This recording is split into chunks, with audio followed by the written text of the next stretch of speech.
그런데 39세 때에 소위 흑인 지도자 말콤 X라고 이름 들어보셨습니까? 말콤 X를 만나서 그의 자서전을 출판하면서 베스트셀러 작가로 거듭났습니다. 이후 헨리가요, 할머니에게 전해들은 가족사를 책으로 만들기 위해서 도서관을 찾아다니며 필요한 자료를 구했습니다. 그리고 쓴 소설이요, 뿌리입니다. 그래서 뿌리를 출판하고 난 이후에 최고의 작가가 됩니다. 이 소설이 31개국으로 나라로 번역되었고 800만 부 이상이나 팔렸다고 그렇게 들었습니다. 그런데요, 오늘 그 얘기를 하려고 한 게 아니고요. 이 헨리의 사무실에 가면 명성에 걸맞지 않는 거북이 한 마리가 높은 담장 꼭대기에 올라가 있는 그림이 걸려 있습니다. 제가 이 그림 혹시 찾아서 봐왔는데요. 뭐 그냥 상상이 안 되실 것 같아서 그림 찾아왔습니다. 보시면 자기 사무실에 거북이 한 마리가 높은 담장 꼭대기에 올라가 있는 그림입니다. 근데 여러분, 거북이가 올라가는 그림이 좀 독특하죠, 그죠? 거북이가 저기 올라갈 수 있을 거라고 생각하십니까? 근데 저 그림이 이 사람 사무실에 걸려 있습니다. 뒤에다 보십시오. 뒤에도 사진도 있던데 한 분이 그림이라 하는데 사진도 있더라고요. 사진도 찾아왔습니다. 이런 방식입니다. 올라가 있는 방식이 좀 독특하지 않습니까? 그래서 이 사무실에 이 그림이 있는 것을 보고 궁금해하는 사람들이 묻습니다. 이 그림이 도대체 뭘 의미하느냐고. 그때가 이렇게 얘기합니다.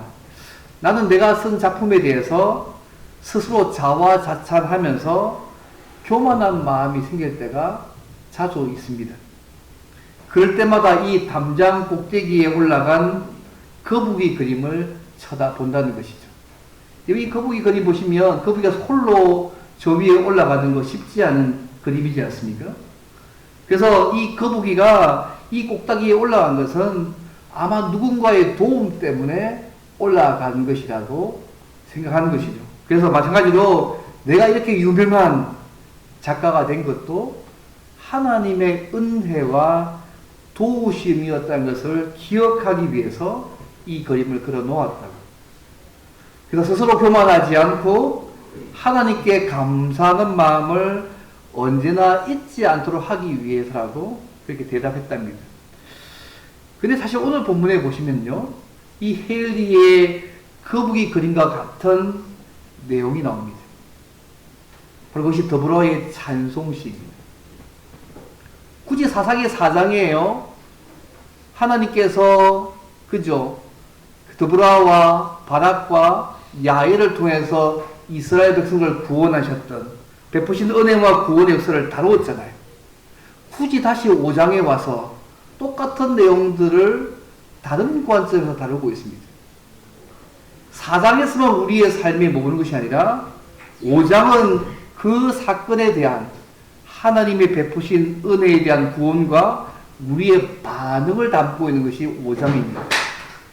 그래서 4장에는요, 여호와 이름이 4번밖에 언급되지 않지만 사실 5장을 쭉 보시면 5장 전체가 여호와 하나님께서 어디에나 계시는 모습들을 볼 수 있습니다. 그래서 혹자는 우리에게 이렇게 합니다. 우리가 우리의 삶이 4장만의 관점이 아니라 5장의 관점을 가지고까지 살아가야 한다고 말합니다. 특히 오늘 말씀에 나오는 이 드보라의 찬송시를 통해서 우리가 왜 찬양해야 되고 그 찬양이 우리에게 어떤 의미이고 찬양을 할 때 우리의 삶에 어떤 일이 벌어지는지를 함께 좀 생각해 보기를 원합니다. 크게 두 가지로 생각할 건데요. 우리가 왜 찬양을 해야 될까요? 오늘도 예배 전 우리가 함께 찬양했는데요. 또 예배 가운데 찬양도 함께 했습니다. 그리고 그 찬양이 우리에게 어떤 의미가 있을까요? 첫 번째입니다. 찬양은 하나님과 그분이 베푸신 은혜를 기억하며 전파하는 일입니다. 찬양은 하나님과 그분이 베푸신 은혜를 기억하며 전파하는 일이 찬양입니다. 이 찬송시는요, 여사사 드보라의 찬양입니다. 1절 보시면 알겠지만 이날에 드보라와 아비노함의 아들 바락이 노래하여 이르라고 말씀하고 있습니다. 이 날이 언제냐면요, 우리가 지난 주일에 말씀드렸던 4장에 나오는 가나안 왕 야빈의 군대를 이긴 날입니다. 이날에 드보라가 찬송을 지어서 백성들과 함께 불렀습니다. 근데 1절을 보시면 마치 드보라와 바락이 함께 부른 것처럼 보이지만 사실은 오늘을 보면요, 노래하다는 이 말이 3인칭 여성 단수입니다. 히브리어는 동사의 인칭이 포함되어 있습니다. 그러니까 드보라가 노래를 부르고 아마 그 바락이 레인이었기 때문에 아마 악기를 연주했을 가능성이 많습니다. 어쨌든 하나님께서 징계로 고통당하는 이스라엘 백성들의 기도를 들으시고 드보라와 바락을 세우셨습니다. 또 야훼를 세우셔서 그들을 통하여서 하나님이 그들 가운데 계심을 보여주시고 이스라엘 백성들을 20년간 야빈의 학정에서 구원해 주신 사건들이 오늘 중요한 부분입니다. 그래서 드보라라는 찬송시에 나온 내용들을 한마디로 말씀드리면 이스라엘을 구원해 주신 하나님의 은혜를 찬양하고 있습니다. 물론 하나님의 백성들의 헌신적인 참여도 있었습니다. 하지만 더 중요한 것은 하나님께서 초자연적인 역사로 그들을 구원하신 하나님의 구원하심을 더 많이 말씀하고 있습니다. 지난 시간에 4장과 5장을 번갈아 가면서 말씀을 좀 많이 드렸기 때문에 너무 디테일하게 설명하지는 않겠습니다. 그래도 오늘 본문의 핵심에 맞추어서 말씀을 좀 드리겠습니다. 근데요, 드보라의 찬송시를 보면 하나님이 구원하시는 행동을 설명하면서요, 2절 말씀 보십시오. 이스라엘 백성들이 여호와를 찬양해야 된다고 말씀하고 있습니다. 이스라엘 백성들에게는 여호와를 찬양하라 고 말씀하고 있습니다. 그리고 3절 보십시오. 이스라엘 주변 모든 나라들이 그 찬송을 들을 것이라고 말씀하고 있습니다. 3절 보시면요, 왕들아 들으라, 통치자들아 귀를 기울이라. 뭘요? 내가 노래하는 거, 그 찬양을 들을 것들을 말씀하고 있습니다.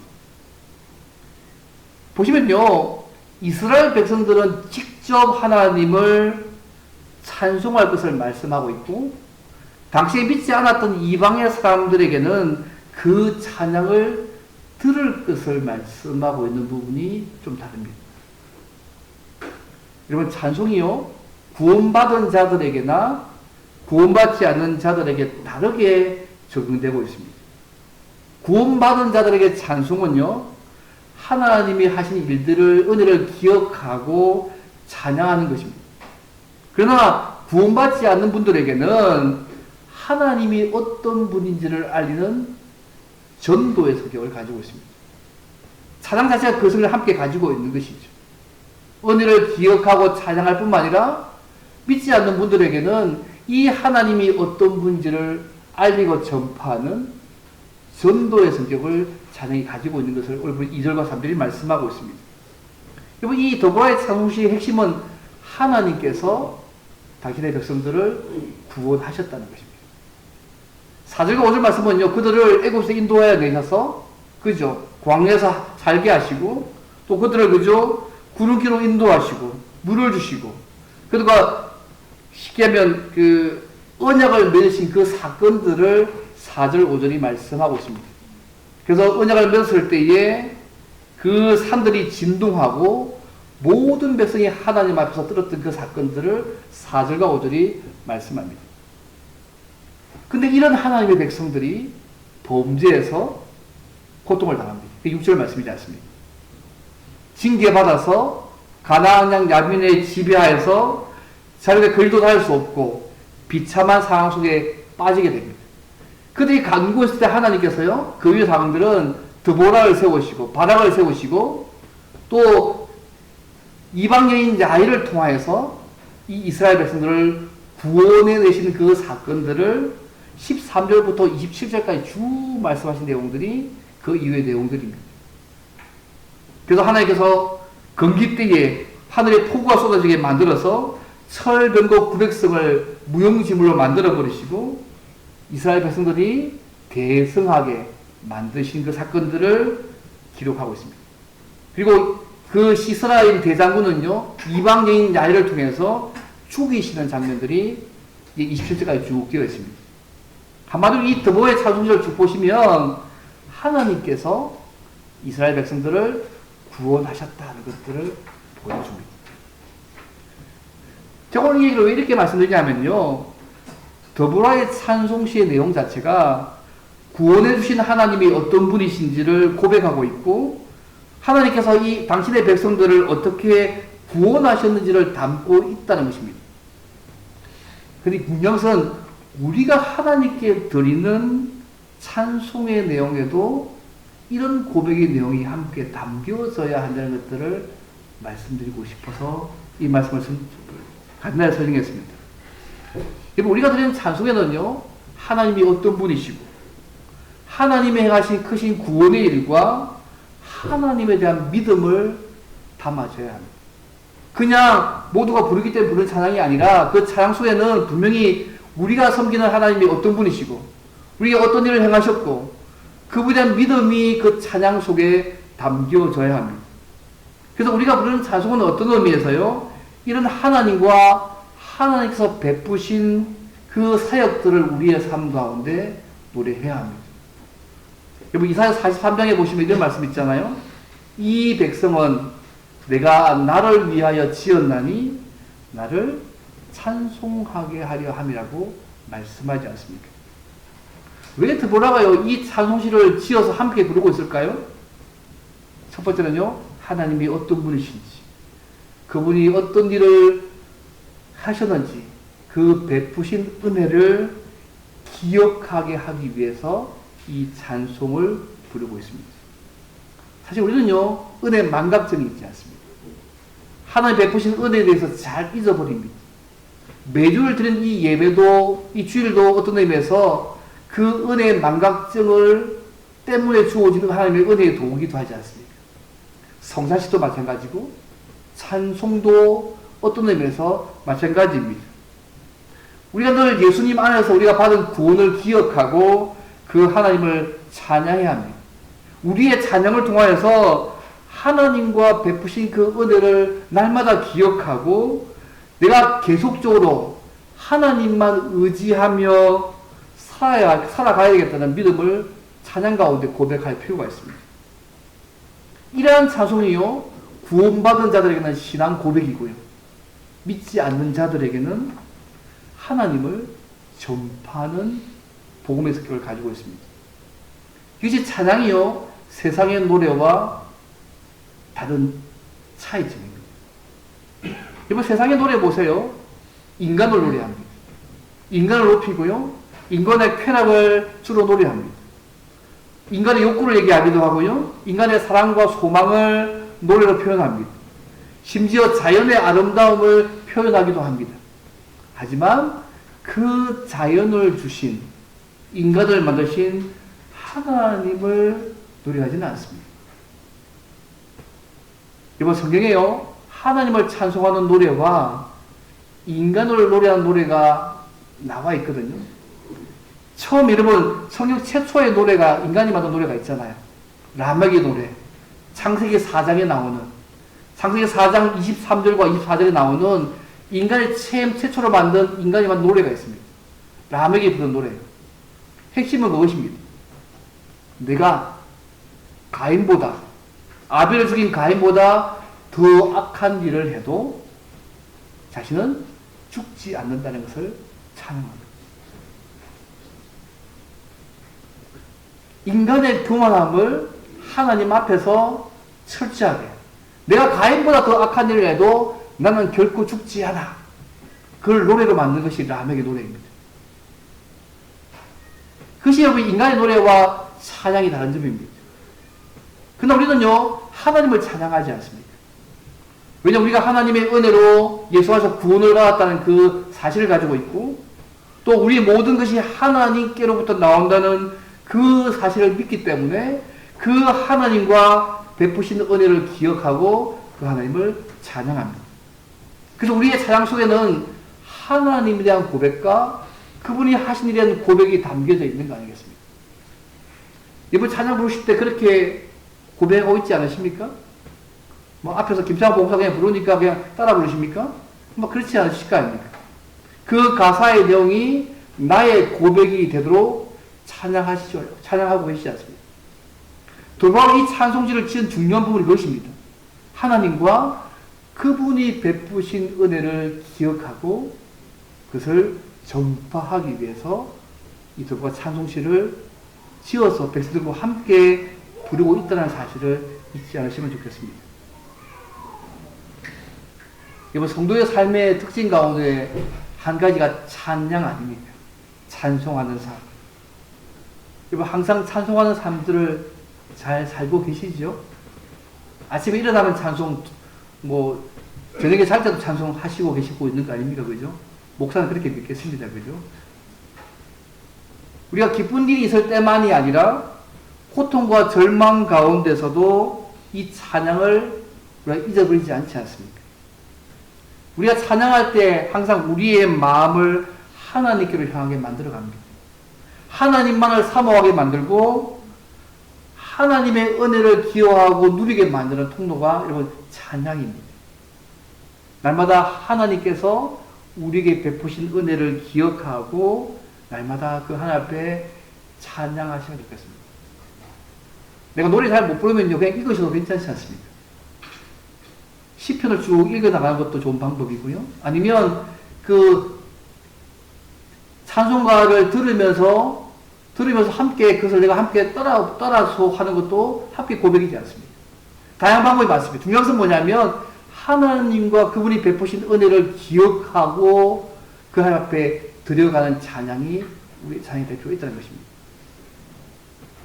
좋게 우리를 예수님 안에서 구원하신 일, 이거 하나만으로 날마다 찬양할 수 있습니다. 또 우리의 삶 가운데 우리와 함께 하셨던 하나님의 일들과 역사를 생각할 때, 도우심을 생각할 때 찬양할 것 얼마나 많습니까?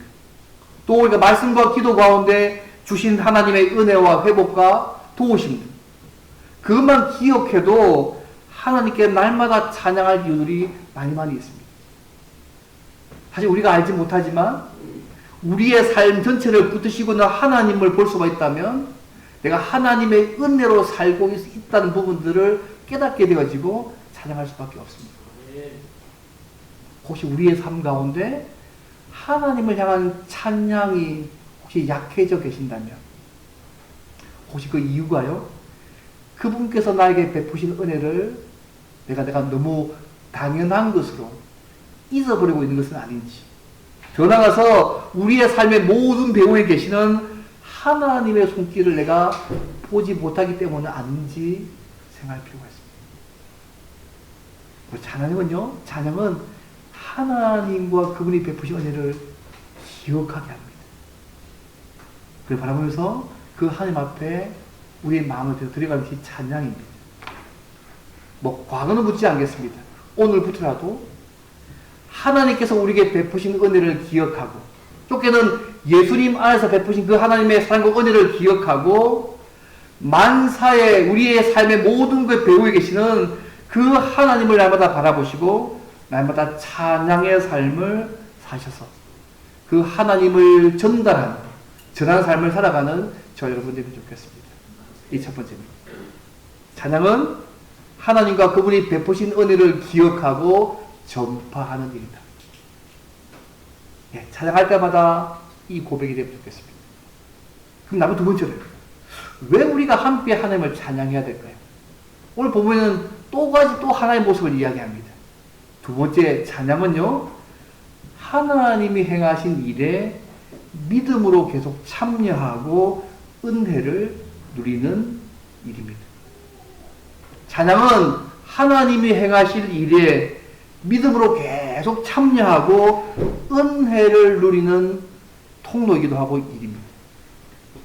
과거가 아니고요, 현재나 미래였어요. 이것이 오늘 찬양의 중요한 또 측면입니다. 오늘 더불어의 찬송지를 보면요, 좀 재밌는 구절이 나옵니다. 제가 13절부터 18절 읽었던 이유가 있습니다. 전쟁에 참여한 지파들과 나오지 않는 지파들을 언급하고 있습니다. 이스라엘 전체가 드보라와 바락의 깃발 아래 보이지 않았다는 것입니다. 절거히 헌신하면서 하나님의 편에서 싸우는 사람들과 현실적으로 안일하게 안주하는 사람들 두 부류가 나누어졌습니다. 전쟁에 나온 지파들은요, 에브라임, 베냐민, 므낫세, 스불론, 이사갈, 납달리 지파입니다. 특별히 스불론과 납달리 지파는요, 18절 보시면 알겠지만 더 헌신적이었습니다. 스불론은 죽음을 무릅쓰고 목숨을 아끼지 아니한 백성이요, 납달리도 들의 높은 곳에서 그러하도다. 하나님이 하신 그 일들에 그들이 목숨 걸고 동참해서 이 싸움에 싸웠습니다. 근데 문제는요, 이 찬송시에요, 전혀 참여하지 않은 다른 지파를 하나님이 두셨습니다. 더블 산수에서. 요단 동편의 르우벤 지파, 15절 16절. 갓과 해안을 따라 있는 두 지파인 단과 아셀은요, 그 부름에 응답하지 않아서 책망을 받고 있다는 부분들을 주께 볼 필요가 있습니다. 이거 찬송시만 하면 딱 참여해서 이런 것만 딱 다루면 좋잖아요. 근데 이 드보라의 찬송시에 그것만 다루고 있지 않고요, 전쟁에 참여한 지파와 참여하지 않는 지파를 함께 다루면서 하나님께서 말씀하고 있는 부분이 이 찬송시의 독특한 부분입니다. 쉽게 말해서요, 이 르우벤 지파는 시냇가에서 큰 결심이 있었지만 양의 우리에 앉아서 양떼를 부르는 피리 소리가 듣고 있었습니다. 쉽게 말씀드리면 르우벤 지파는 생각만 하고 하나님의 일은 하지 않고 자기 일만 계속하고 했다는 겁니다. 그리고 단은요, 배에 머물렀다고 이해합니다. 아셀도 해변에 앉으면서 자기 항만에만 거주했다고 17절에 말씀하고 있습니다. 쉽게 말해서는 그들은요, 하나님의 일을 자기들과 상관없는 일로 여기고 계속 그들의 집에 머무는 삶, 그들이 하고 있는 그 삶만 살았다는 얘기를 하고 있습니다. 여러분, 오늘 하나님의 백성들에게요, 사탄이 쓰는 전략 중에 하나가 뭔지 아십니까? 제가 생각할 때는 그 중에 하나가 뭐냐면 신앙생활의 우선순위를 바꾸어 살게 하는 것이라고 생각합니다. 사실 우리의 삶은 하나님과 그분의 말씀을 우리의 삶에 우선순위에 두고 살아야 되지 않습니까? 근데 사탄은 교묘하게요, 내 삶에 더 집중하게 만들고요, 내 형편에 더 집중하게 만들고, 내 처지에 더 집중하게 만들어서 마땅히 하나님의 백성으로서 살아가야 될 삶을 살지 못하게 만듭니다. 그래서 우리의 신앙생활의 우선순위를 다른 것으로 바꾸어 살게 하는 것이 사탄의 전략 중에 하나가 아닐까 생각이 듭니다. 사실 이 요단 동쪽 지파들의 불참은요, 여호수아 1장과 22장에서 그들이 참여하겠다는 것을 깬 사건입니다. 계속 사사기를 보겠지만, 이 사사기를 보시면 알겠지만, 이 지파들 간의 공동체성이 점점 더 약화되는 것들을 볼 수 있습니다. 여러분, 23절 말씀도 보십시오. 23절 보시면 또 다른 사건이 납니다. 메로스에 대한 하나님의 저주의 말씀을 하십니다. 그들이 가나안 왕들과의 전쟁에 참여하지 않는 사람들의 죄가 얼마나 큰지에 대한 설명을 하고 있습니다. 이 메로스가요, 어떤 지역인지 정확히 알 수 없습니다. 어떤 사람은 납달리 한 성읍이라 말하기도 하고, 또 어떤 사람들은 폐주하는 가나안 군대를 쫓는 바닥의 군대를 돕지한 한 지역이라고 얘기하는데 정하지 않습니다. 어쨌든 어떤 한 지역입니다.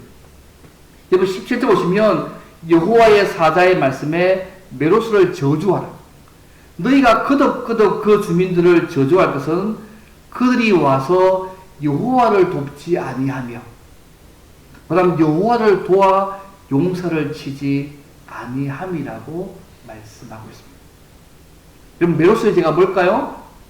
단지 이스라엘의 전쟁에 나아오지 않는 것이 아니라 하나님의 거룩한 전쟁에 참여하지 않는 저주받을 죄임을 말씀하고 있다는 부분들을 주의해 볼 필요가 있습니다. 여러분, 하나님께서요, 사람의 도움을 필요하십니까? 필요하지 않으시잖아요. 않으셔도 자기가 할 수 있는 분이시잖아요. 그런데 그의 백성이 그 일에 돕도록 참여하도록 허락해 주신 것 뿐입니다. 하나님을 위해서 싸우고 하나님과 함께 싸우며 성산이 얼마든 치러야 할 희생이 얼마든 우리 자신을 들여서 하나님을 섬길 수 있는 것, 그것이 축복의 삶 아닙니까? 그런데 이 메로스는요, 그 축복을 놓쳐버렸습니다. 오히려 하나님의 저주를 받는 삶들을 택한 것입니다. 그리고 31절 말씀 보십시오. 이 찬송의 마지막에 이런 하나님의 구원 역사의 근거에서 계속해서 구원해 주실 것을 담는 믿음의 소망을 담고 있습니다. 31절 말씀 보시면 여호와여 주의 원수들은 다 이와 같이 망하게 하시고 주를 사랑하는 자들은 해가 힘있게 토둥갑게 하시옵소라고 말씀하고 있습니다. 주의 원수들과 주를 사랑하는 자들의 삶의 모습을 대조하고 있습니다. 이 찬송시의 결론이 뭐냐면 주의 원수들에게는 이 시대에 역사하신 하나님께서 보여주신 것처럼 심판하여 주시고, 주님을 사랑하는 자들에게는, 하나님을 사랑하고 그 말씀을 믿고 순종하는 자들에게는 계속 하나님의 은혜를 주실 것을 기도하고 있습니다. 하나님을 향한 믿음을 그 찬송시의 기호로 표현하고 있는 것입니다. 결국 이런 하나님께서, 과거에 역사하신 그 하나님께서 현재에도 미래에도 계속해서 악한 자들에게서 구원해 주시고 주님을 사랑하는 자들에게는 은혜를 베풀어 주실 것을 구하고 있다는 것입니다. 여러분, 우리가 부르는 찬송은요, 사실 과거에 베푸신 하나님의 은혜만이 아닙니다. 하나님이 어떤 분이시고 그분이 행하신 크신 구원의 일도 담고 있지만 현재와 미래에도 그 동일한 하나님께서 그렇게 역사해 주실 것을 담는 믿음 또한도 함께 담아져야 하는 것이 중요합니다. 과거에 대한 일이 아니고요, 그 찬양이 현재에도 진행되어지고 앞으로 미래에도 우리의 삶 가운데 그 동일한 하나님께서 역사하실 것을 바라보는 것이 찬양입니다. 그래서 찬양은요, 오늘 보면 중요한 두 번째 요소가 그것입니다. 하나님이 행하실 일에 대해서 믿음으로 계속 참여하고 은혜를 누리는 통로가 됩니다. 왜 찬송시를 불렀는지를 기억하시죠? 첫째는 뭐냐면 하나님이 어떤 분이시고 그분이 어떤 일을 하셨는지 그분이 베푸신 은혜를 기억하게 하기 위해서 찬송시를 지었습니다. 그런데 남은 두 번째가 있습니다. 그것이 하나님에 대한 믿음을 계속 고백하는 것입니다. 그래서 그 은혜를 누리게 하는 것입니다. 그래서 찬송은요, 현재와 미래를 위한 하나님의 은혜를 위한 중요한 통로입니다. 여러분, 시편을 보시면요, 시편을 보시면 대개가 하나님이 어떤 분이시고 어떤 일을 고백하셨는지를 고백하고 난 뒤에 이 하나님에 대한 믿음을 고백하는 내용으로 시편이 끝납니다. 이 논리를 따지고 있습니다. 하나님이 어떤 분이신지, 어떤 일을 하셨는지, 그리고 이 하나님에 대한 믿음을 고백하는 것으로 시편의 내용을 많이 담고 있습니다. 그래서 성도들은요, 우리를 구원하신 하나님을 늘 찬송해야 합니다. 찬양을 통해서 항상 하나님을 기억하고 계속적으로 내가 하나님을 의지해야 되겠다는 믿음을 고백하는 찬양을 해야 합니다. 여러분, 두 번의 찬송시가 이것 때문에 중요합니다. 하나님께서 우리를 위해서 베푸신 구원의 은혜와 행동을 계속 기억하고 하나님을 계속 의지하는 일이 얼마나 중요한지를 이 더브라이의 찬송시를 통해서 계속 말씀하고 있습니다. 역사 가운데 임재하셨던 하나님의 구원의 은혜와 행동을 다시 한번 기억하고 우리의 삶 가운데도, 이후의 삶 가운데도 하나님께서 보호해 주시도록, 그렇게 역사하시도록 기도하고 있습니다. 여러분, 찬송은요, 과거에 베푸신 은혜만을 위한 고백만이 아닙니다. 하나님께서 과거 역사에서 구원을 베풀어 주시고 지켜주신 것처럼 지금 현재에도 미래에도 보호해 줄 것이라는 믿음의 고백이 찬양입니다.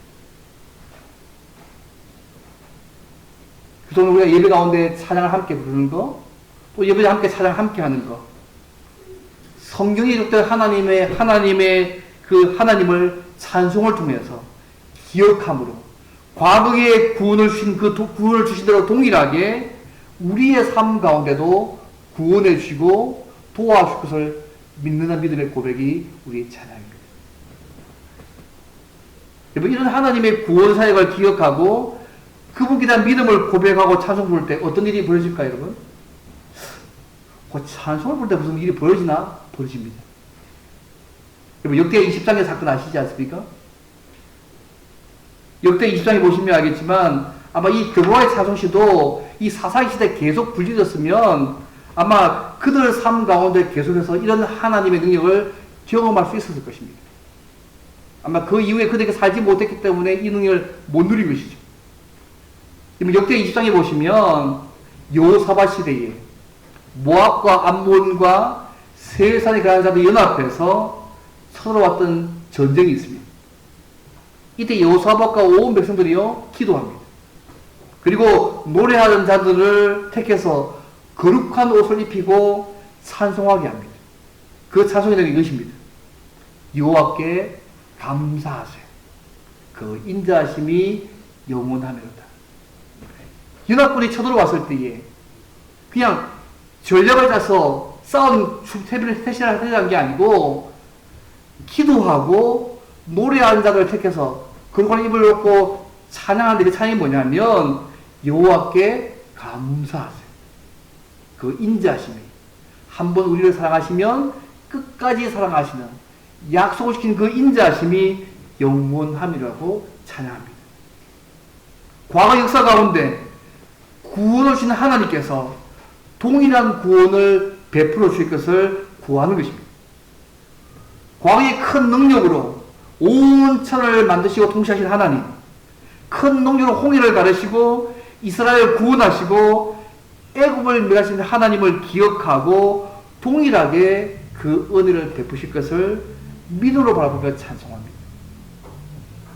여러분, 놀랍게도요, 이 믿음으로 이 찬양이 시작될 때에 여호와 하나님께서 모압과 암몬산과 세일산에 가는 연합군들이 서로 싸워서 죽이게 하는 사건들이 역대하 20장에 나옵니다. 일이 벌어지고 난 이후에 찬양한 것이 아니고요, 문제가 닥쳤을 때에 찬양을 먼저 했는데 하나님을 찬양하고 그 인자하심을 믿고 찬양했는데 하나님께서 그 다음에 역사하셨습니다. 그 하나님을 그들의 삶 가운데 경험하게 하셨다는 것이죠. 여러분, 찬양은요 과거에 베푸신 은혜만을 찬양하는 것이 아닙니다. 여러분, 그 하나님께서 지금 현재에도 미래에도 동일하게 우리의 삶 가운데 그렇게 역사하실 것을 믿는 믿음의 고백이 또한 찬양이라는 것들을 기억하면 좋겠습니다. 찬양할 때 고백된 그 하나님이 오늘 우리의 삶 가운데도 현실의 하나님으로 우리의 삶 가운데 역사하신 분이십니다. 거기 우리의 찬양의 고백이 있습니다. 찬양이요? 그냥 노래 하나 부르는 거 수준이 다릅니다. 차원이 다릅니다.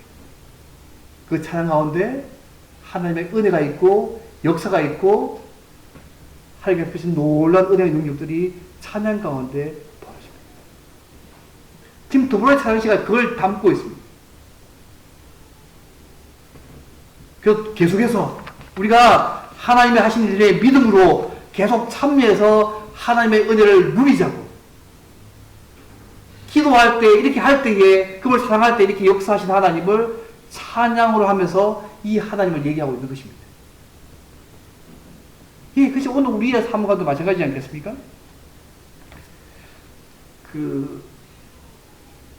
제가 여러분이 좋아하는 찬송 가운데 이런 찬양이 있지 않습니까? 내 모든 무거운 시험, 무거운 짐을 주님 앞에, 주 예수 앞에 아뢰이며 근심에 쌓인 날 돌아보사 내 것이 모두 맡으시네. 찬송가 337장 말씀입니다. 안 좋아하시는 분 있으시고 저는 이 찬송 좋아합니다. 몇 개 좋아하는 게 있는데요. 이 찬송가는요, 호풍무원이라는 목사님이 작사한 찬송가입니다. 어느 날 한 성도가 찾아옵니다. 너무 큰 시련을 당한 성도가 찾아와서 목사님 찾아와서 어떻게 해야 될지, 근심에 쌓인 제가 도대체 뭘 해야 될지 모르겠다고 목사님을 찾아옵니다. 울부짖고 이렇게 찾아갈 때 이 목사님이요, 한참 동안 그 성도의 하소연을 듣고 난 이후에 간절한 마음으로 위로의 주님께서 그에게 역사하기를 기도했습니다.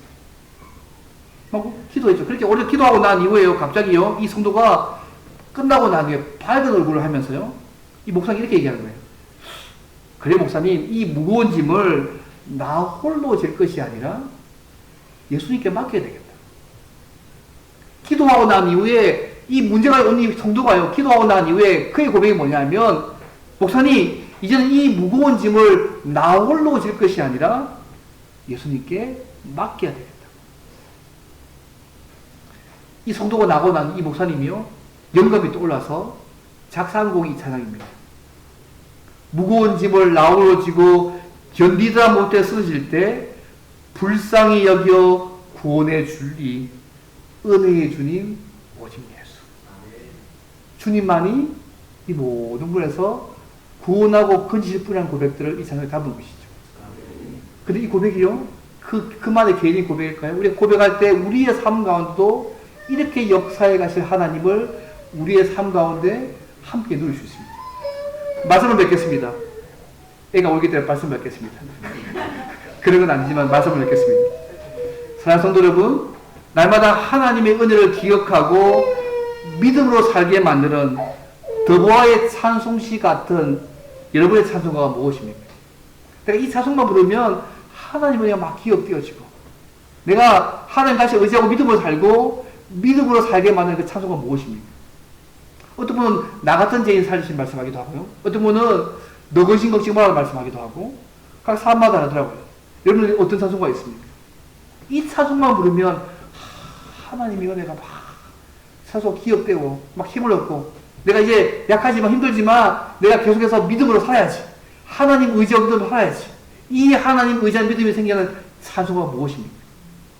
여러분, 더보아 찬송시가요, 이스라엘 백성에게 그런 역할을 했습니다. 하나님 은혜를 기억하고 현재 미래에도 계속해서 이 믿음으로 참여해서 하나님의 은혜를 누리게 만드는 찬송시라니까요. 오늘 우리의 삶에 여러분 그런 찬송이 있으십니까? 다 있으시겠죠. 혹시 없으시면 자 생각해 보시고 그 찬송을 한번 내 삶의 18번 찬송가를 다시 한번 말씀이 좋겠습니다. 그리고 하나님의 일을 우리의 삶의 우선순위로 정해서 주님 일에서 물러가는 방관자가 아니라 적극적으로 믿음으로 참여하고 헌신하는 삶들을 살아가시면 좋겠습니다. 하나님을 위해서 싸우고 하나님과 함께 싸우고 성산이 얼마든 실현의 희생이 얼마든 우리 자신을 들여서 그분이 원하신 길을 가고 하나님을 섬길 수 있는 그 삶을 사는 거, 그 삶이 진짜 축복의 삶입니다. 우리의 삶이 크게 쓰임받지 못하더라도 적어도 하나님의 편에 서 있는 삶들은 살아가시면 좋겠습니다. 그래서 날마다 예수님 안에서 우리에게 구원을 베푸신 그 하나님을 찬양함으로 그 하나님을 기억하고 하나님의 은혜를 전포하고 계속적으로 하나님을 의지하는 믿음으로 살겠다는 고백들을 우리의 찬양을 통해서 날마다 하시는 저와 여러분 되면 좋겠습니다. 그리고 찬양하실 때요, 누구의 말이 아니라 나의 고백으로,